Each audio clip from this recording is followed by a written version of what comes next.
पूर्ण हो सका।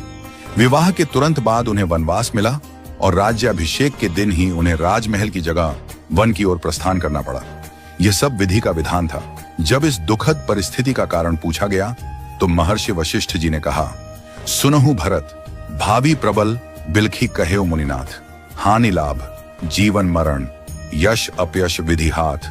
हे भरत, भावी बहुत बलवान होता है, हानि लाभ जीवन मरण यश अपयश सभी विधाता के हाथ में है।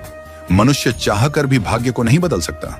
श्री राम जो धर्म के मूर्तिमान स्वरूप हैं, जिनके जीवन का प्रत्येक क्षण मर्यादा और सत्य की मिसाल है, वे भी अपने भाग्य को नहीं टाल सके।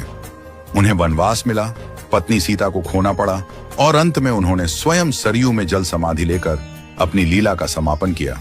श्री कृष्ण जिन्हें योगेश्वर कहा गया, जिन्होंने गीता में कर्म, ज्ञान और भक्ति का मार्ग बताया, वे भी अपने कुल के विनाश को नहीं रोक सके। उनके यादव वंश में आपसी कलह से एक दूसरे का संहार हुआ।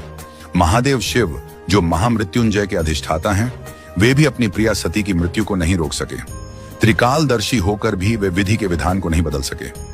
रामकृष्ण परमहंस जिन्हें दिव्य सिद्धियां प्राप्त थीं और जिन्होंने हजारों लोगों को ईश्वर का मार्ग दिखाया, वे भी कैंसर जैसी बीमारी को नहीं रोक सके। उन्होंने कहा था, यह शरीर नश्वर है, आत्मा ही अमर है। रावण जिसके पास अपार बल और ज्ञान था, जो शिव का भक्त था, वह भी अपने अहंकार के कारण नाश को नहीं टाल सका। कंस जो जानता था कि श्री कृष्ण उसका अंत करेंगे, फिर भी विवश था। इन सभी घटनाओं से यही सिद्ध होता है कि मनुष्य अपने जन्म के साथ ही जीवन और मरण, यश और अपयश, लाभ और हानि, स्वास्थ्य और रोग, शरीर का स्वरूप, परिवार, समाज, देश और स्थान, इन सब का निर्धारण करके आता है। मनुष्य को यह भ्रम होता है कि वह सब कुछ नियंत्रित कर रहा है, लेकिन वास्तव में सब कुछ ईश्वर के संकेत से ही चलता है।